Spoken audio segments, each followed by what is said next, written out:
and Athletic Equity Act for students with disabilities. This webinar is hosted by the Maryland State Department of Education and the Spark Coalition. My name is Ann Cody, and I'm Director of Policy and Global Outreach for BlazeSports America. Just to give you a little bit of background, I've worked in disability sport management, governance, and direct service programs for 20 years. I have a master's degree in therapeutic recreation and have developed and delivered sport programs for youth and adults with physical disabilities in clinical, after-school, and community settings. I currently serve on the International Paralympic Committee Governing Board and chair the Education Committee of the International Paralympic Committee. Also, I'm a Paralympic gold medalist in the sport of track and field and competed in 3 Summer Paralympic Games. It is now my pleasure to introduce to you, I'm sorry, let me go over the objectives for today's webinar before I jump to introduction. By the end of today's webinar, participants will have learned about the many sport resources and experts available around the state. You will learn strategies for collaborating with community-based experts, and you will learn about the types of programs that help meet requirements of the law. Today's speakers include myself, Ned Sparks, Executive Director of MPSSAA, Mike Mason, Specialist in Physical Education with MSDE, Lauren Young, Director of Litigation with the Maryland Disability Law Center, Patricia Fagan, President and CEO of Special Olympics Maryland, and Jerry Herman, Co-Director of the BENNETT Institute Physically Challenged Sports Program at Kennedy Krieger. It is now my pleasure to welcome Ned Sparks and Mike Mason to deliver the welcome and opening remarks for today's webinar. Ned? Thank you very much, Ann. Good morning, everybody. And on behalf of the Maryland State Department of Education, Mike Mason, and myself, we certainly would like to thank BlazeSports America, Special Olympics, and Kennedy Krieger for offering to provide technical assistance to our school systems as they negotiate through the process of complying with the provisions of the Fitness and Athletic Equity for Students with Disabilities Act. Now, we have been progressing along the process for compliance. The regulations to do that have been drafted. We have a final policy session tomorrow, and we hope before the State Board of Education sometime this summer. The past year, of course, you know that we've been meeting with our schools, and we have just completed a survey of participation levels, both in physical education and athletics, and that information will be available in the very near future. We know that all of our school systems have been visibly making plans and mapping the direction their systems take in order to attempt to comply with the Act. And we've been on schedule with our timeline. Year 1 was a plan to roll out a plan, seek feedback, and introduce different options. We are just about the end of year 1 and certainly progressing quite well.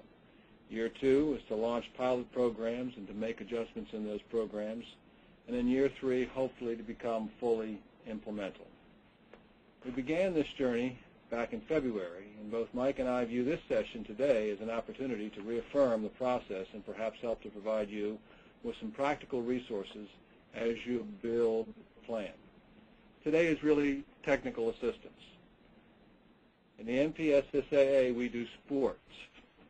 We do traditional sports. We need some expertise in some of the new sports and some of the sports being played and competed by students with disabilities. We need someone to teach us how to play those sports. Perhaps the best analogy we can provide is one that the athletic folks can relate to. They all know that in our sports, we appoint rules interpreters who are the experts of the rules of the game. So if any questions come up relating to the rules, the playing rules of the game, we refer to our rules interpreter. For example, we might get a call on a particular morning and say, from an umpire that say, hey, we had a situation in a game last night, runner on third, 2 outs, pitcher balked on ball 4, this situation, that situation, what do we do? We refer all of those kind of questions to our rules interpreters. Those are the people who are the experts of the rules of the game. However, questions regarding eligibility, questions regarding governance, questions regarding the rules and regulations either of the association or the State Board of Education, interpretations of COMAR, those questions are handled through our office. In the case of physical education, those questions go to Mike. In the case of athletics, those questions go to me and answered through our office. Well, today, the same as our rules interpreter, the folks that are presenting today are really the experts of the game. We're relying on them to teach us the different rules of the game and to supply us with very valuable resources. Keep in mind, please, that questions regarding adapted physical education and the governance of athletics is responsible of the Maryland State Department of Education. These questions, the questions in those areas are to come to us. Questions regarding the governance of how to play the game are perhaps better answered by today's webinar participants. And finally, we're in the formation of a plan. The resources we hope that you gain today, the resources I hope that you have begun to assemble, will help you make a plan for your particular school system. Finally, we emphasize that the athletic program you choose for your school is your choice. We are not endorsing, we are not recommending, we are not suggesting to you any particular program. You know what is best for you, and you will make the decisions that you are most comfortable with. We will remain online and be available for questions at the end. Thanks to all, and best of luck. Thanks very much, Ned, and to Ned and Mike for your participation and support of this webinar. It's now my pleasure to introduce our next speaker, Lauren Young, who's Director of Litigation for the Maryland Disability Law Center. Lauren has been practicing law as a public interest attorney for nearly 30 years. At the Maryland Disability Law Center, Lauren coordinates legal work and strategies in consultation with clients and organizations advocating for the interests of persons with disabilities. And she also manages cases on a variety of issues such as public transportation, public housing, accessible polling locations, and access to hospital and business services, among a variety of other issues. Lauren? Thank you, Anne, for that introduction. My role today is to provide a background in describing the impetus for the SPARK Coalition, an association of organizations that came together and ended up drafting the fitness and athletic equity law. MSDE has provided briefings to you about the law, and while this slide highlights some of the salient portions of that law, it's not our intent to go into that law today. Rather, we wanted to describe to you how this coalition came together, why we felt the law was necessary, and how we hope that we can continue to offer resources like this webinar to provide assistance in ways that you can identify can be useful.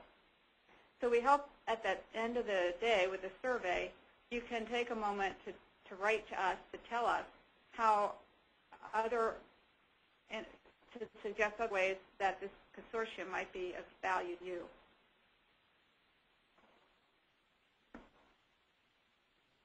When we began to work together, the coalition took note of the benefits of physical education and athletic activities for students, all students. As we all know, those benefits include increasing students' social skills, their self-confidence, their esteem, learning the importance of teamwork, learning the ability to work for a goal, increasing physical independence, learning the ability to cope with loss and adversity, developing healthy lifestyle habits, and of course a lot of research supports that involvement with physical activity correlates directly to increased school engagement. That means increased academic success, increased achievement-oriented behaviors, and diminished negative behaviors such as student dropout, teenage pregnancies, drug use, etc. We all know that. We all want that for all of our kids. To these our organization's SPARK Coalition, involvement in activities is also a matter of civil rights. Congress enacted the Rehabilitation Act of 1973 to prohibit discrimination based on disability and to maximize inclusion and integration into society through the guarantee of equal opportunity. Federal regulations specifically require that schools that offer interscholastic, club, or intramural athletics shall provide students with disabilities equal opportunities for participation and inclusive opportunities with equal benefits. To us, that meant you can't set up just a separate program for kids with disabilities where they might be off playing Foursquare while other activities are available for most other students. It is a matter of civil rights. The U.S. Supreme Court has held that segregated athletic programs are among the most significant indicia of discriminatory systems. And Maryland State Board of Education has decreed that interscholastic athletics is an integral part of our educational program. But what we found is that very few school systems had policies for including kids with disabilities, and a survey done, an independent survey by a law school looking at several jurisdictions, showed that very few could identify kids with disabilities who had been accommodated and included in mainstream activities. The National Federation of High School Athletic Association didn't provide a lot of guidance on how to do that. We were very concerned with what we learned to be the great need for kids with disabilities to be physically active. Individuals with disabilities are 3 times more likely to be sedentary as are individuals without disabilities. We're all aware of the child obesity epidemic, and the Surgeon General has confirmed that physical activity, of course, can reduce risks of obesity, heart disease, high blood pressure, diabetes, and other diseases. I think we can all agree that physical inactivity has very negative health-related outcomes for our kids. The challenge, of course, and is aptly stated by Judge Andre Davis, is how can we ensure as much as humanly possible that those we call disabled and those who are not disabled fully and equally enjoy the benefits of the educational experience. So the SPARK Coalition, and there's a list of some of the participants of the coalition, and 40 organizations signed on in support of this law, has tried to help develop support for this initiative by developing fact sheets. And this slide has a link to some of the fact sheets we've developed. There's a question and answer page on the link. There's the text of the law can be found there. Perhaps more importantly for you all, there's a list of Maryland resources that are mostly community resources that provide recreational and sport opportunity for youth with disability across the state. And their fact sheet also includes examples of how some jurisdictions include kids with disabilities in their school systems. Again, we hope to be a resource to you all. When we looked at how kids with disabilities were included in other jurisdictions, we found that the State of Illinois' Athletic Association provides wheelchair basketball at their state tournament, and several school districts have wheelchair basketball. The State of Georgia Interscholastic Athletic Association has an agreement with A.F.FILIATIONS, an adapted program for kids with disabilities, and they have also offer wheelchair basketball and several other programs in different school districts. We learned that track and field, like swimming, is in particular a good sport to include kids with all different abilities, as it's a team sport, but you can have divisions based on abilities and include all kinds of kids. The physical activity and PE involvement is so important, of course, to develop skills that kids can use for later sports developed, particular sports developed in their middle or high school years. We learned that Prince George's County has a program, a tennis program, that includes kids with and without disabilities. Here you see kids in wheelchairs, but they play with kids who are ambulatory. We learned that the state of Louisiana was the first state to develop wheelchair track and field events for kids and to include shot put and discus for kids with disabilities in their interscholastic programs. Some of you may be familiar with Trevon Jennifer, who was a Calvert County wrestler for his high school team. He was born without legs, went all the way to the state championship. As this slide represents, and in discussions with Trevon, he will tell you that although he was a great wheelchair athlete participating in community programs, it was being part of his school team that meant so much to him. and allowed him to grow socially. We also learned that in Baltimore City there was a school, an elementary school, Federal Hill Prep, where they had a number of kids who had visual impairment, and they used goalball, which is a great Paralympic sport for persons with visual impairment. And they adapted that sport at Federal Hill Prep to include kids who were sighted by using sleep shades. So they had a very integrated program that they've been using for years there with great success. And as this slide demonstrates, the teachers explain that the opportunities for interaction are so significant to the growth of those kids and being able to view one another as having abilities. In Florida, a kid with a wheelchair is part of his high school tennis team. The accommodation used for the rules is that he gets 2 bounces since he can't move laterally to the 1 bounce rule that other kids who are ambulatory use. And he's a full participant.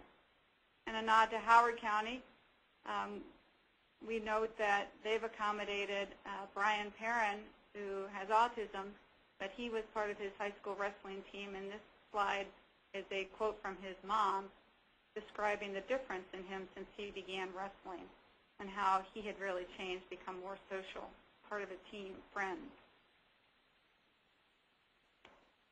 This slide represents a activity used in Illinois where a high school coach had in his gym class a student who used a wheelchair, and he used reverse integration. He was able to get a lot of wheelchairs, and the rest of the kids who were ambulatory joined in wheelchair basketball and badminton. In sum, there are lots of activities that can be used to incorporate kids with disabilities, and that was the belief of the SPARK Coalition, and that is our hope. And now I'll turn this rest of the presentation over to those experts who incorporate these events every day. Thank you. Thank you so much, Lauren. As you'll see throughout the webinar, the theme this morning really is collaboration. Development and maintenance of sport and healthy lifestyles for people with disabilities across the lifespan requires the support and collaboration of the home, school, community, and government entities.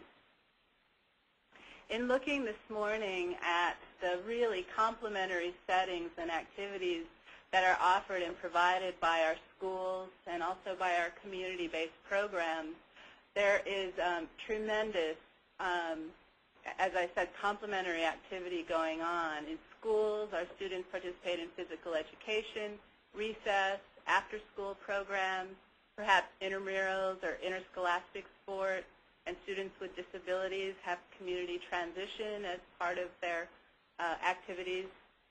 In the community-based setting, as you'll hear from those of us who are going to be describing our organizations and programs and services, we provide programs and opportunities for people with disabilities who are very young, ages birth to 6 years old, as well as programs for those who are in the more motor developmental stages, ages 5 to 9. We offer peer-based sport programs and opportunities, as well as competitive sport.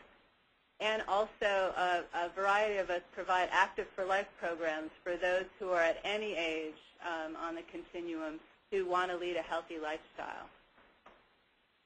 And you'll hear a variety of themes throughout our presentations about our capabilities and that we're prepared to assist in providing introductory sport clinics, in services to you and your professionals or perhaps coaches. We're able to provide education and training, again, to professionals, coaches, perhaps parents and students as well.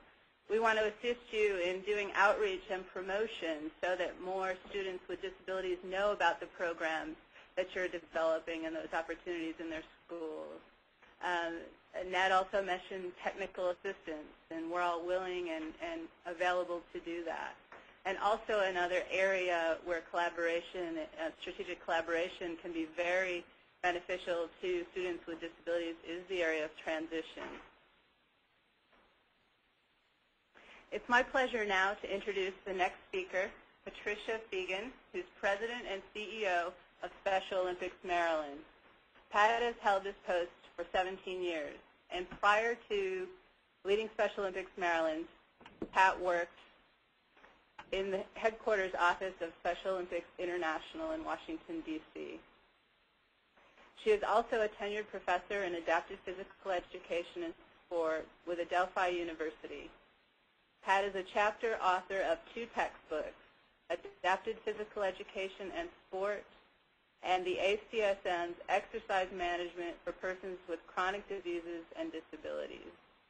She is also the field editor of Palestra Quarterly, Forum of Sport, Physical Education, and Recreation for Those with Disabilities. I'd now like to turn the podium over to Pat Fegan.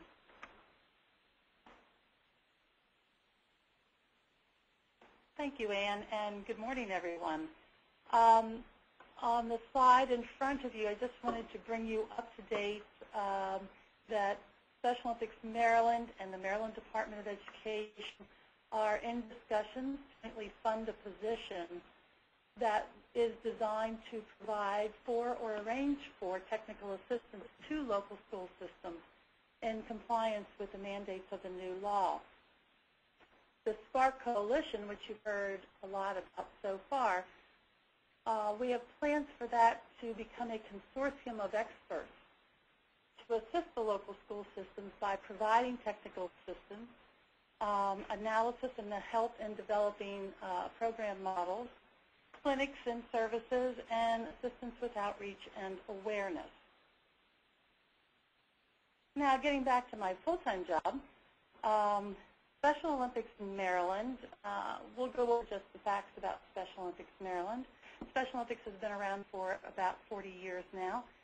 A lot of people think that we are simply this one-day track and field meet that we just had over the weekend at Towson University. But the reality is we are a year-round sports training and competition program, and in Maryland we conduct 28 different sports.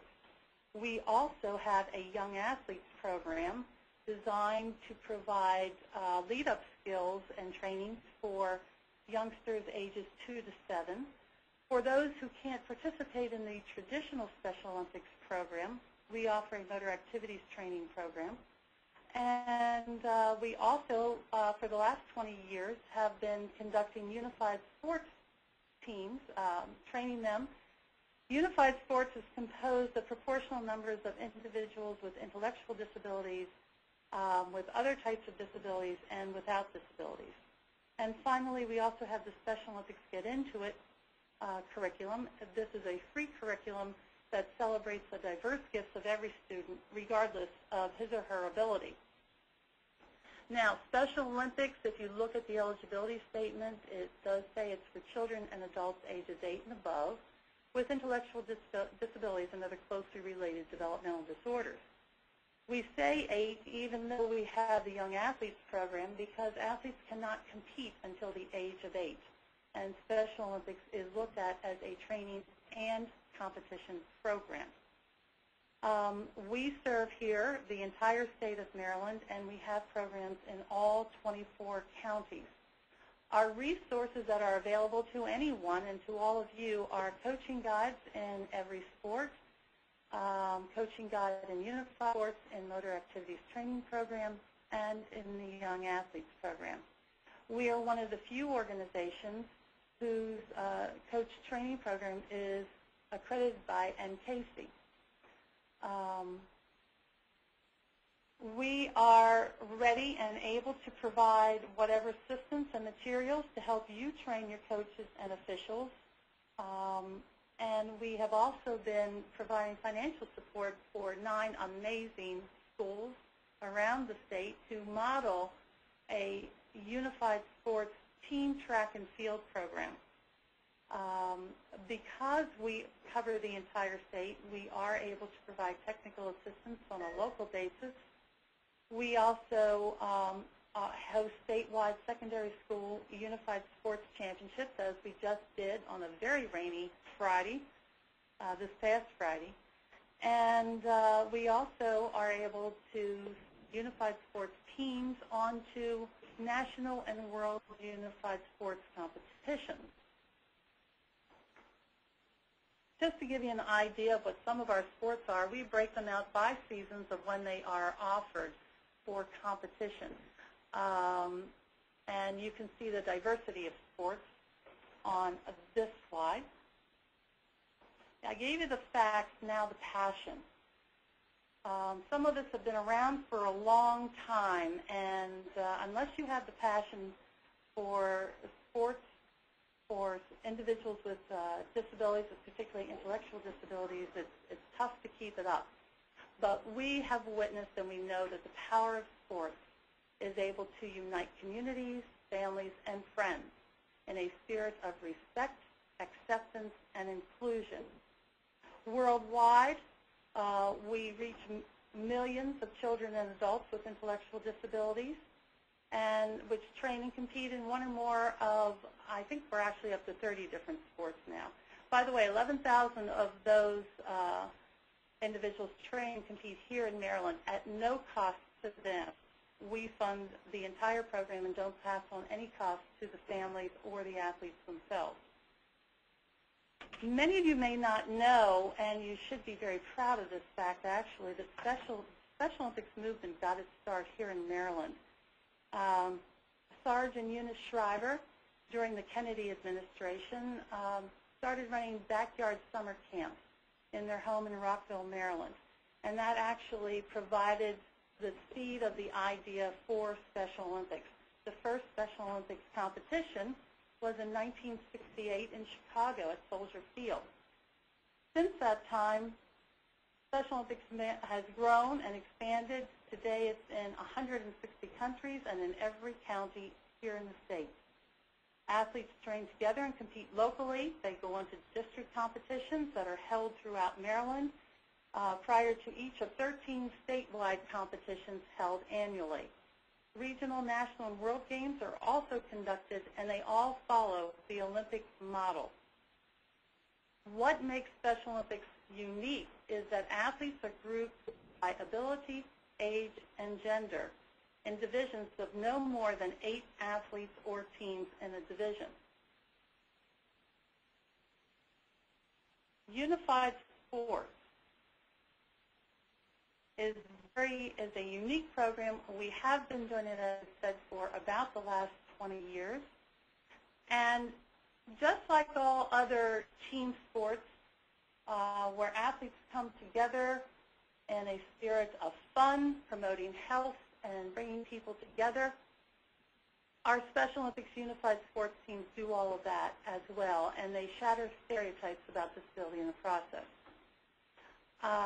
We are fully committed here at Special Olympics Maryland to provide the necessary resources to assist school systems throughout the state in developing attractive programs that comply with the spirit and intent of the new Maryland Fitness and Athletics Equity for Students with Disabilities Act. Unified Sports is written into that act as a viable option for schools to achieve compliance. Here in Maryland, we have developed a new unified sports model that includes students with all disabilities and their fellow students without disabilities on the same team.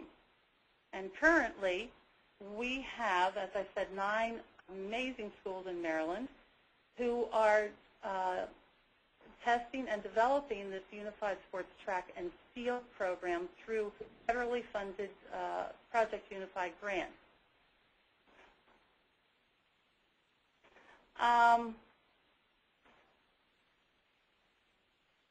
One of the, well, in conclusion, I wanted to show you the continuum of Special Olympics coaches training.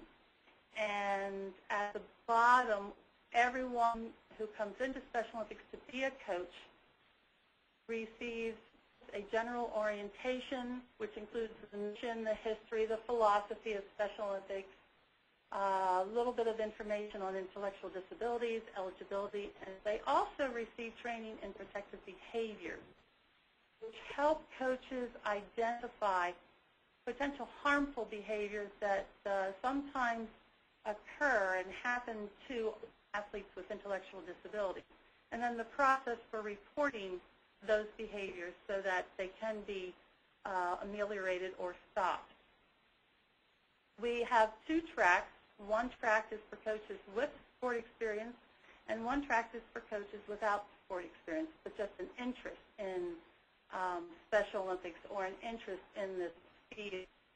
And the progression of training for each of those tracks differs somewhat, and it does progress up to include unified sports training, more advanced principles of coaches training, and tactics course training in particular sports.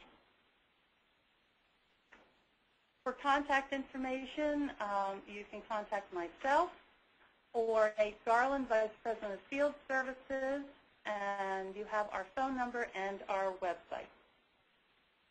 Thank you very much, Pat.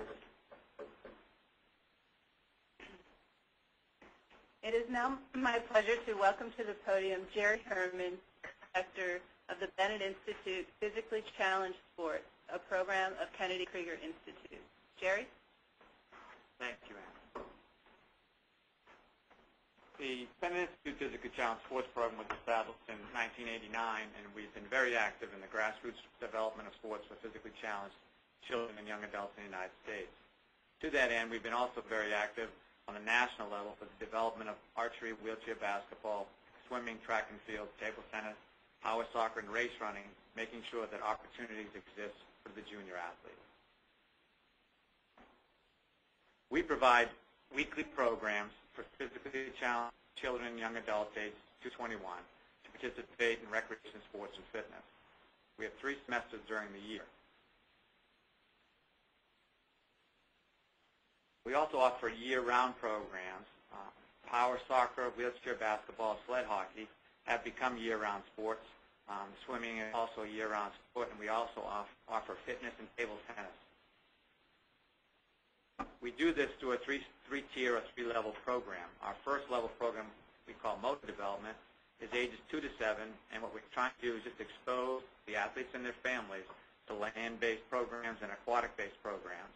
It's also where we infuse our model of teaching children and their families that they can before someone tells them that they cannot.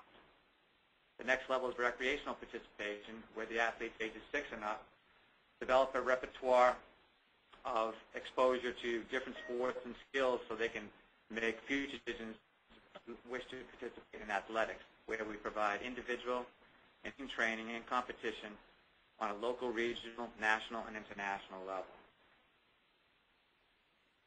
In the fall, the one program that's unique in the fall, or 3 programs unique in the fall, is CP soccer, which is a 7-a-side soccer, which is played on a smaller field. And in that sport, we have athletes with cerebral palsy, amputation, anyone that can stand up and play soccer. Some athletes use assistive devices like canes and walkers. We also do road racing in the fall, as well as wheelchair football, which is our team sport, which incorporates those who may not use a chair for daily use, but we provide chairs and they participate in that level, and also for power wheelchair users. Sled hockey is a growing sport, and we have a team that's sanctioned by USA Hockey. We compete in the Eastern Conference of the Junior Hockey Association, and we have athletes ages 5 to 18 playing in 3 different levels of sport. We're sanctioned by USA Hockey. We have full equipment and referees and samples. Swimming is a year-round sport that we provide. Have athletes that do every stroke. And power soccer is one of the fastest-growing disability sports in the country. It's played using a specialized bumper and a 32-inch soccer ball. And wheelchair basketball has long been one of the most popular sports. We have 5 different teams starting at ages 5 and up, and we play from everything from a 5-foot basket up until full court playing NCAA rules. In winter, we switch our team sport to floor hockey, which also includes the power wheelchair users, and we add ambulatory basketball.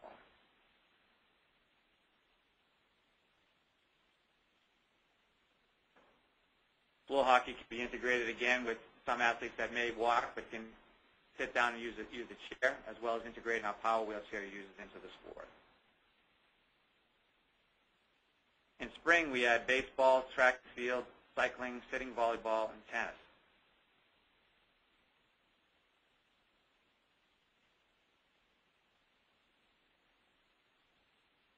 We provide opportunities for those who use racing wheelchairs, walkers. We have a full slate of track and field, including the shot put, the discus, the javelin. And we compete locally, regionally, and nationally. One of the sports that we brought to the United States is called race running. It's a three-wheel device that allows athletes to disperse their body weight and free up their legs to movement. Oftentimes, kids who can use only a power chair for everyday mobility can get onto a race runner and compete. It's also a recognized event at the National Junior Disability Championships. Here's a picture of the frame with a young athlete that probably normally could only cover several hundred yards independently, but this weekend this athlete covered almost 5 miles. We also offer a variety of summer camps that allow us to specialize a little bit more and provide intensive instruction.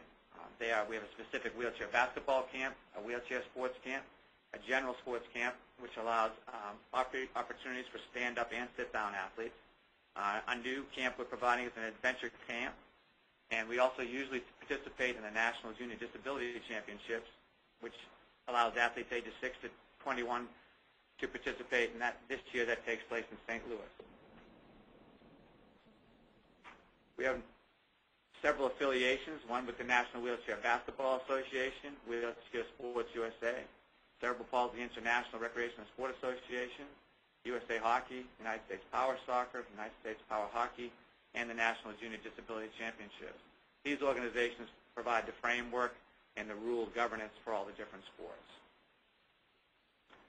BENNETT athletes have been active in high school and other aspects of sport in the past and present. Here's a partial list of the athletes that are currently or have participated in sports in various high schools around Maryland, Pennsylvania, Florida, and Delaware.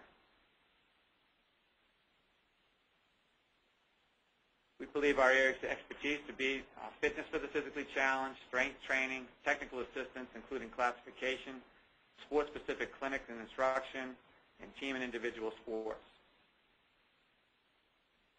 We provide all the different sports provided here and have led the country in the development of these sports for junior athletes.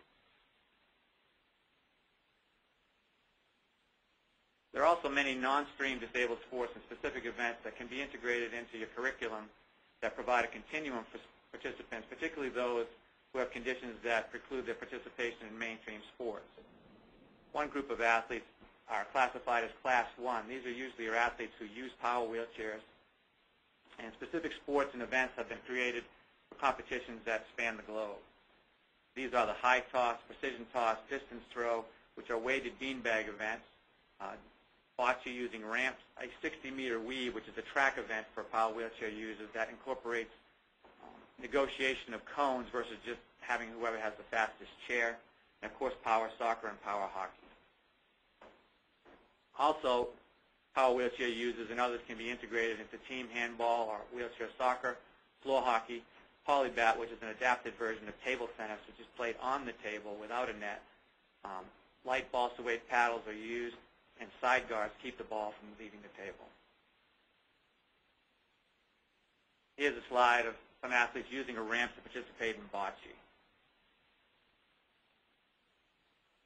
We also offer a wide variety of ambulatory sports for those who rather participate standing up, including archery, basketball, baseball, cycling, fitness, race running, soccer, swimming, tennis, and track and field.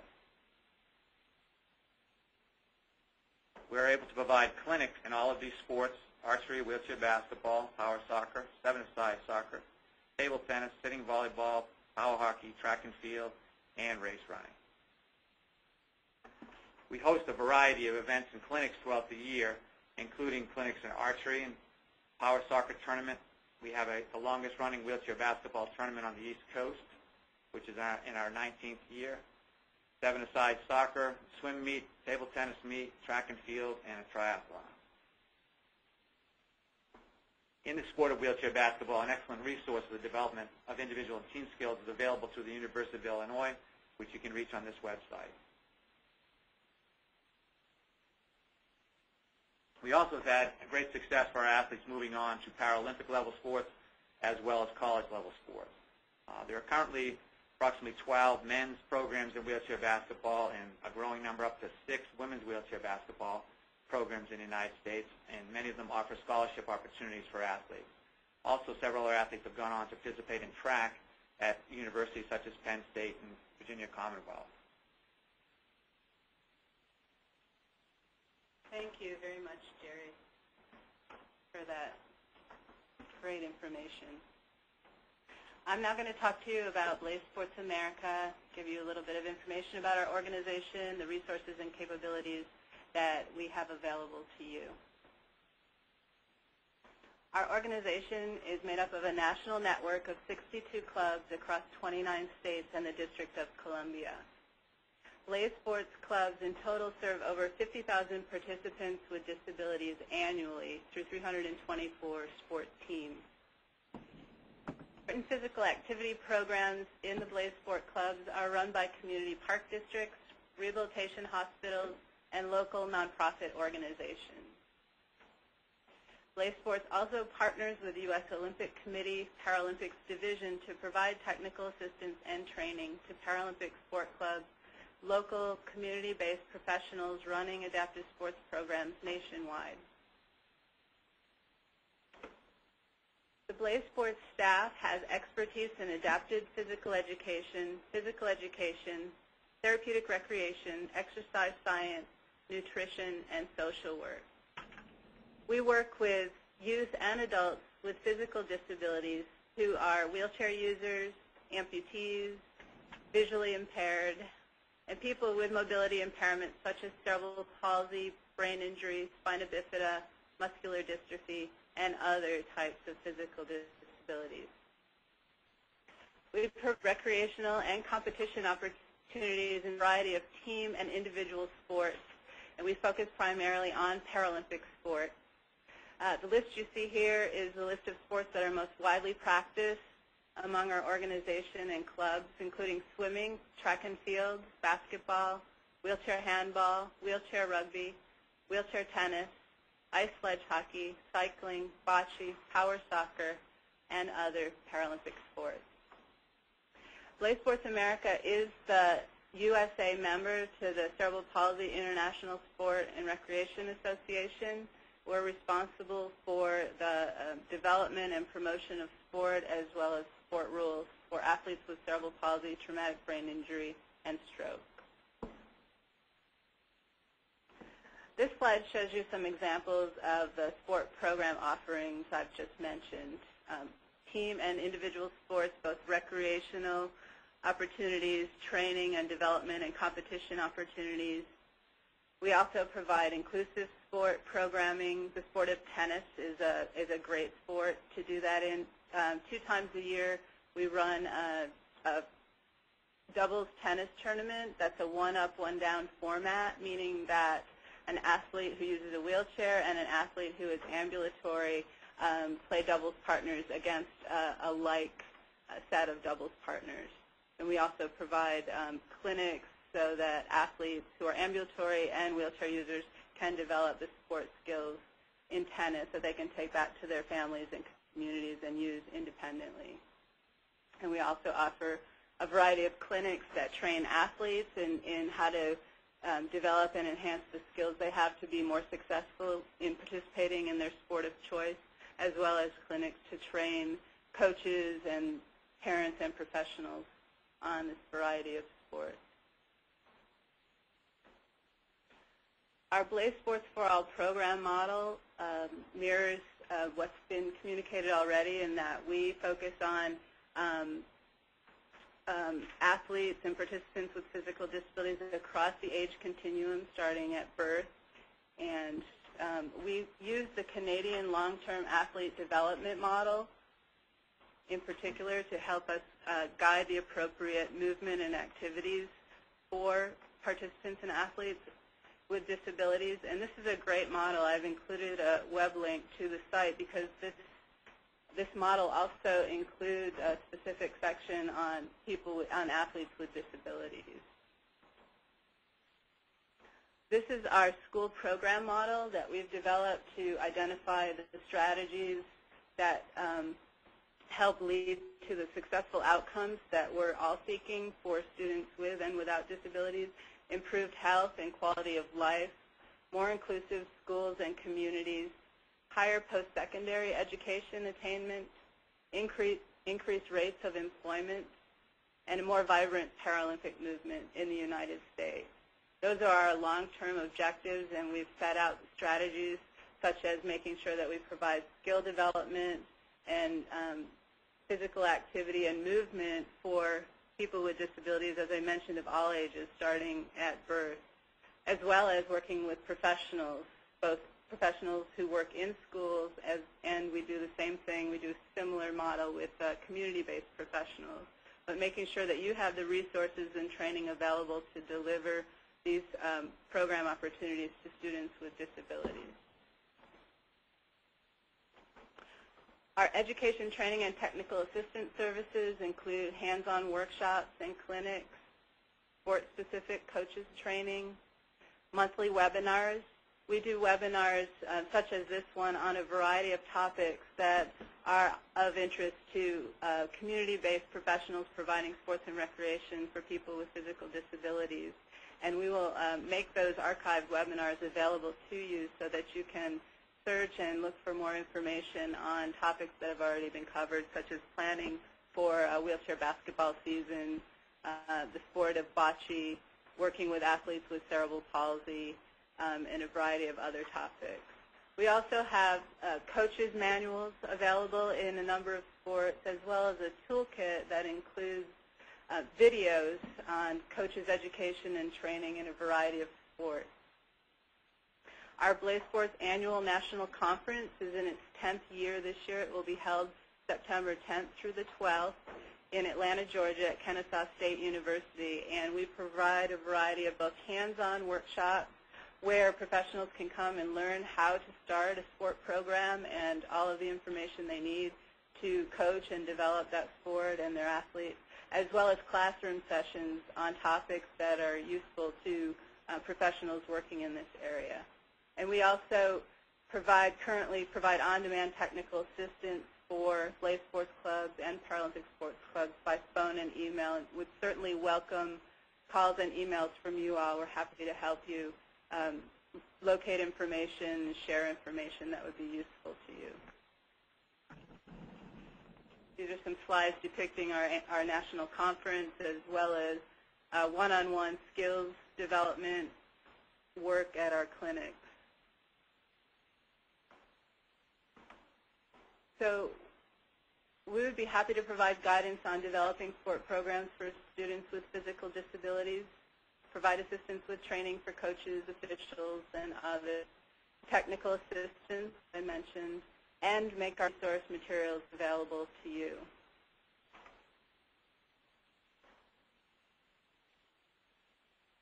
And this final slide gives you contact information for me. I'm located close by in Washington, D.C., as well as Jeff Jones, who's our Director of Education, Training, and Technical Assistance, who's just a phone call or an email away. And now we want to just briefly give you information on 3 other organizations that we think will provide valuable expertise to you all as you do your planning and implementation.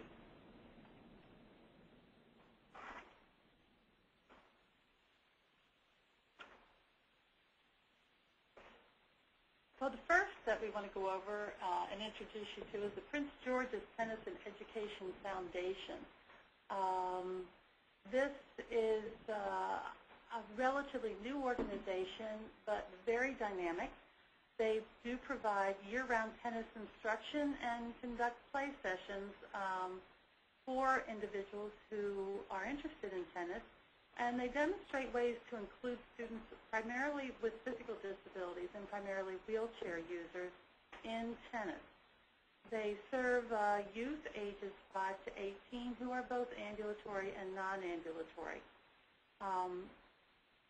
Obviously, they primarily service those in Prince George's County, but have gone to the surrounding areas in the Washington metropolitan region. They follow the United States Tennis Association curriculum and have that guide available to disseminate. Their strengths are inclusion, tennis instruction, competition training, and coaches training. They can help by providing assistance and materials to train tennis coaches. They can get equipment discounts for you, provide technical assistance to schools, and assistance in procuring grants available through the United States Tennis Association. Wonderful individual, Brenda Gilmore, is the executive director, and there is her phone number where she can be reached.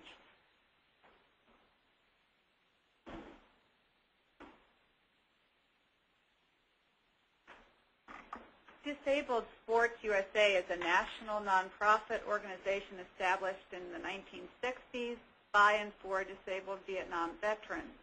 They serve persons with visual impairments, amputation, spinal cord injury, dwarfism, MS, head injury, cerebral palsy, and other neuromuscular or orthopedic conditions. They have chapters across the country, including in Maryland. They offer training camps, free instruction in about 16 sports, including skiing, track and field, volleyball, swimming, cycling, powerlifting. The executive director, Kurt Bauer, who lost his leg from a hand grenade during his service in Vietnam, returned to his home here, used sport to help him with his rehabilitation, and has expanded the program beyond kids, beyond people who are veterans, to include kids. Kurt is a Maryland resident, and he, like other people you've heard from today, including Brenda Gilmore with the tennis program, are all members of the SPARK Coalition. They've begun programs in Maryland schools by doing outreach just this year. They've also adapted facilities like the rock climbing at Earth Treks climbing centers and the University of Maryland rope course to be able to, for those programs, to work with students with disabilities. They've gone into the schools, as I've said, to try and identify kids, to offer experiential opportunities to those students so that they and their families can experience adapted programming. The contact for Disabled Sports USA is on this slide. Pat said he's eager to hear from you all and hopes he can help you hook up into services, do some awareness and outreach, and also might be able to be a resource for equipment.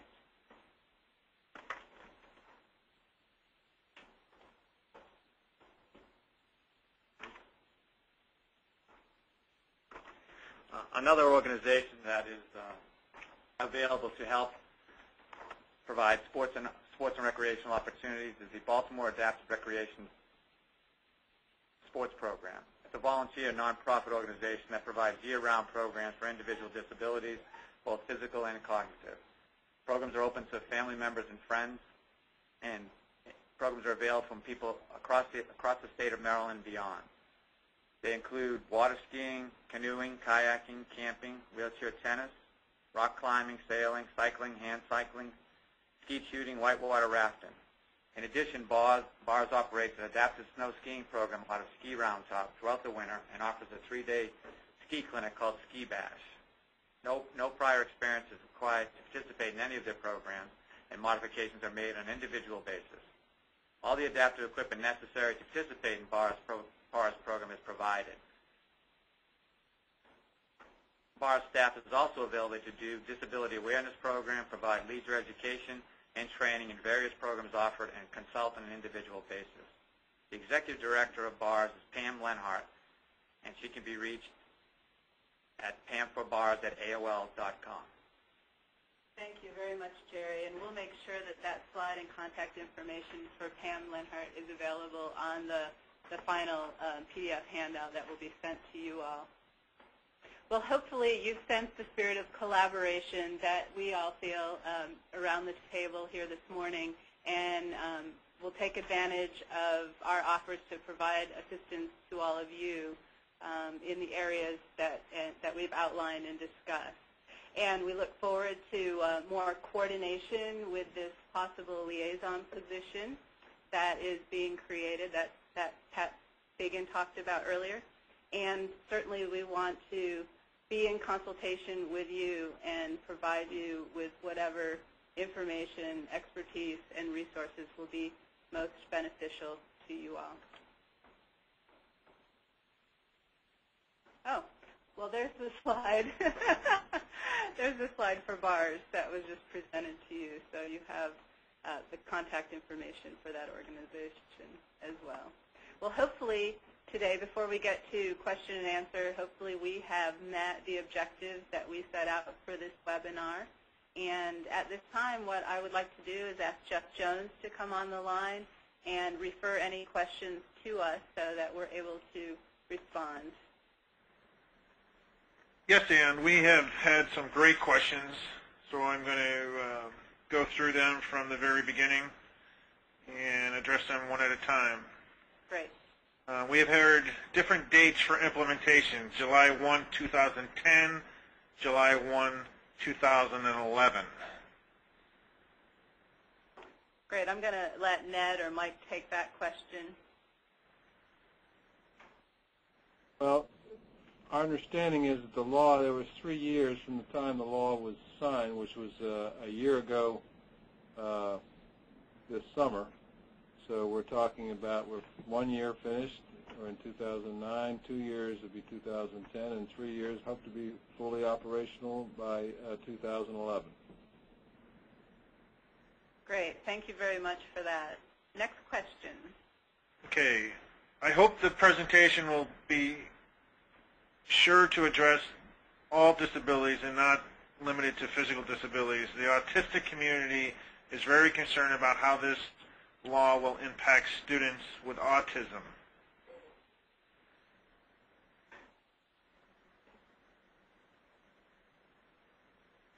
I'm going to have Pat Fagan respond to that. Special Olympics does include students with autism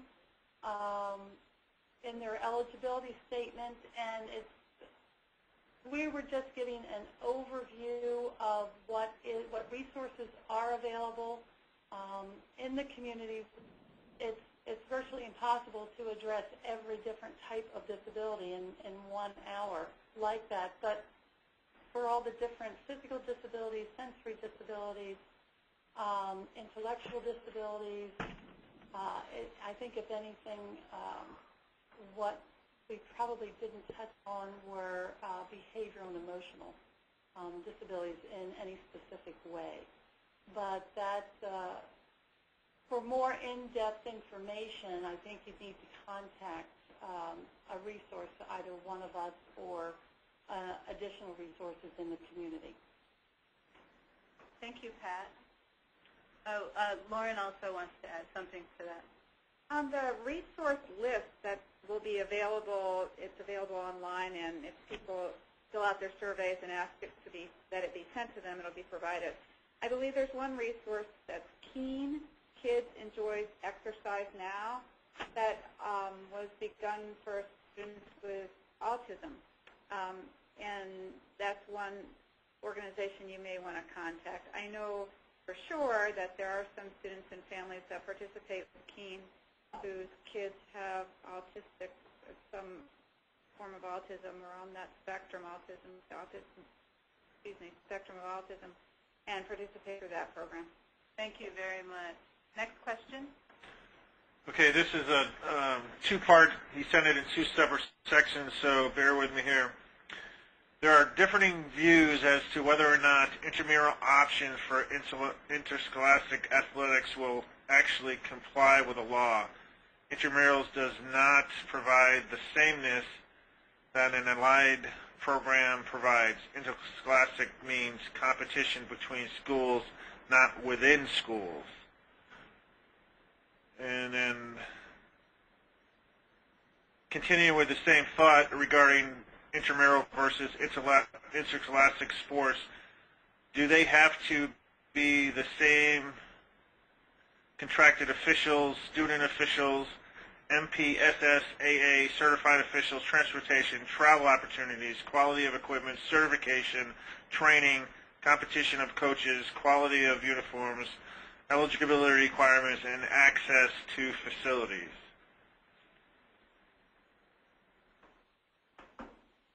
This is Ned Sparks. I'll take a crack at those two questions.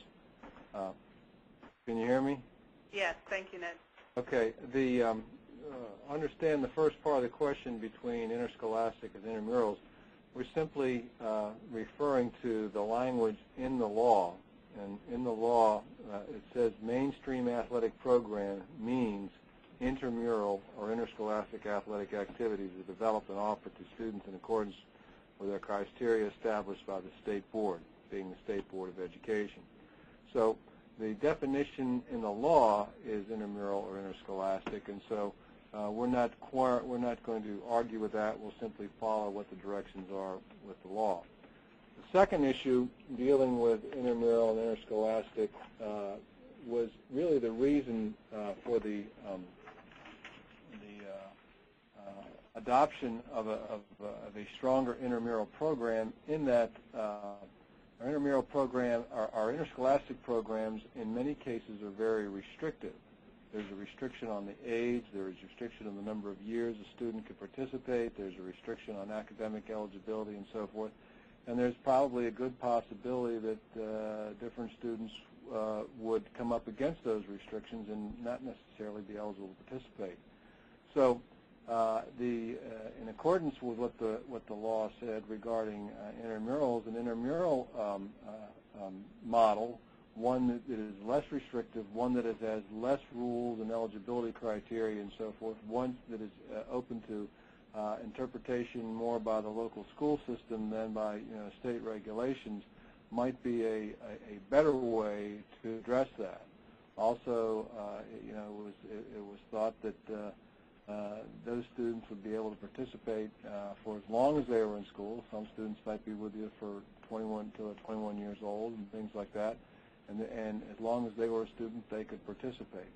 So the motivation for the intramural portion of it was to allow the students the opportunity to have opportunities to participate, but also to allow school systems to maybe do some things that they couldn't do in the interscholastic model. Another good example would be that athletic regulations require you to represent only the school you attend.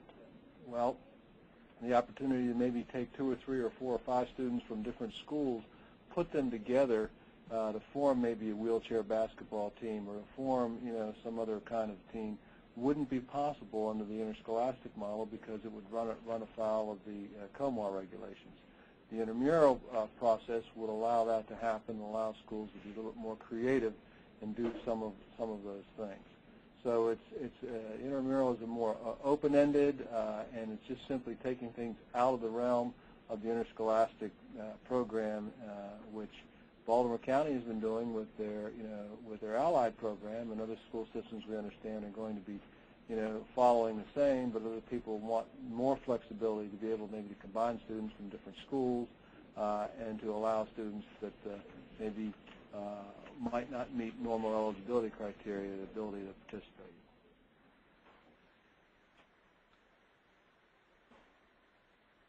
This is Lauren Young. I would suggest that some of those questions are just unanswered and you're going to have to grapple with them. What is very clear under federal law is that you have to provide equal benefits to students who are participating in interscholastic opportunities and events, that those opportunities have to be equally available to students with disabilities.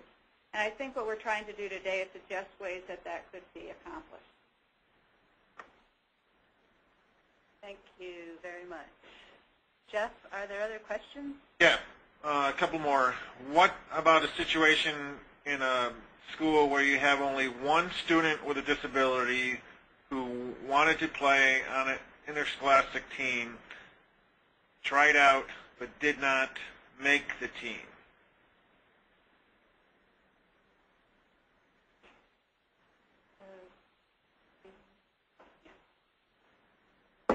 This is Lauren again. I think as long as that student was provided an opportunity and offered any accommodations that might help them to compete successfully in ways that are still safe and don't fundamentally alter the sport, then that student lost that opportunity like the rest of our students. I think what the law is intending to do, though, is to recognize that there are other ways of offering opportunities to students. So rather than have a system where most kids with disabilities can't participate at all, we want to try and do some of the programs that you heard about today. But in terms of, does the law require that schools to put that student on the team? No.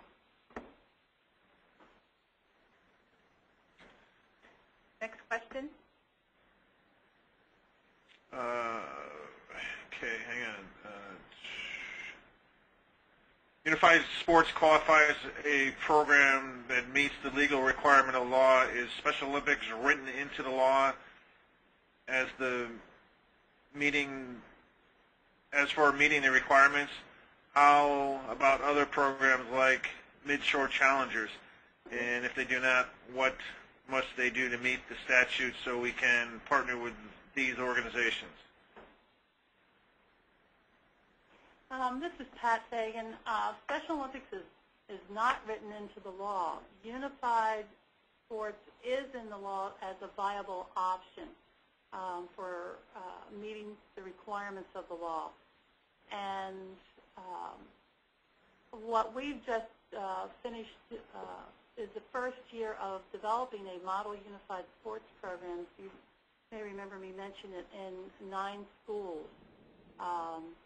In Charles County, Prince George's County, and Baltimore City.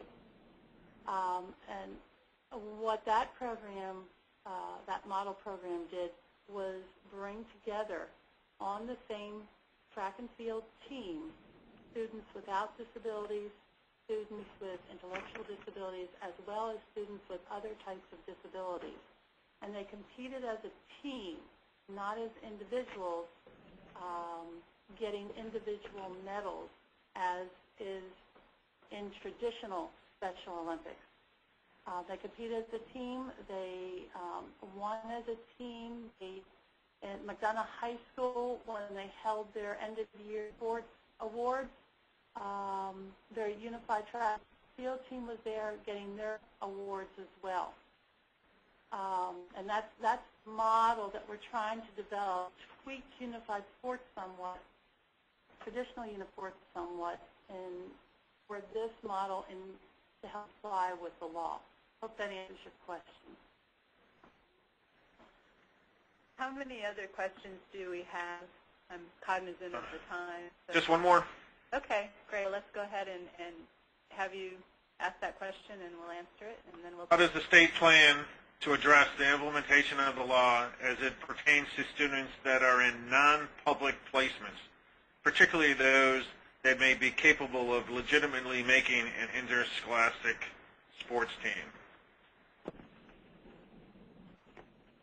Well, again, that was another motivation for the intramural model, in that the regulations currently for the interscholastic model require students to be enrolled and attending and anticipate graduating from the school that they are representing.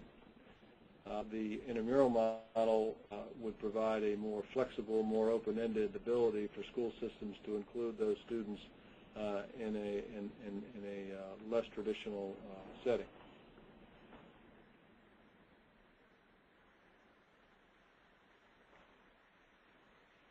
Okay.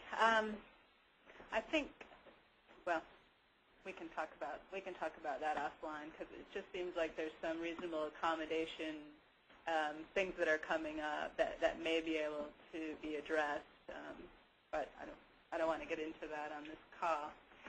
I do. So thank you for the questions, Jeff, and thank you all for your time and patience this morning. We really appreciate your participation and interest in learning more about what we're doing and what's available to you. I just want to leave you with a couple of other links to program videos, specific information on a variety of sports, and the Unified Sports video is available on the Special Olympics Maryland website at the link that is going to be provided to you in the handout version of the webinar. And also BlazeSports America is launching this week our BlazeSports TV channel, which is populated with a number of coaches' training videos and sports information and videos, and it will also include archives of previous webinars that we've conducted. So we want to make that available to you. You can go to www.dartfish.tv and search for BlazeSports to find those resources. They'll be available to the public in the near future. After we end the webinar, I just wanted to remind you that you'll be sent an email with a link to a survey, and we would appreciate very much if you would spend a few moments completing the follow-up surveys so that we can garner your feedback and understand the types of information that's going to be most useful to you as you go forward. Again, thank you very much on behalf of all of us at the SPARK Coalition and also the Maryland State Department of Education. Thank you for partnering with us to bring this video to you this morning. We look forward to collaborating with you into the future and developing a very successful model sports program for students with disabilities in the state of Maryland that can be looked to by states from all over the country. So thank you very much.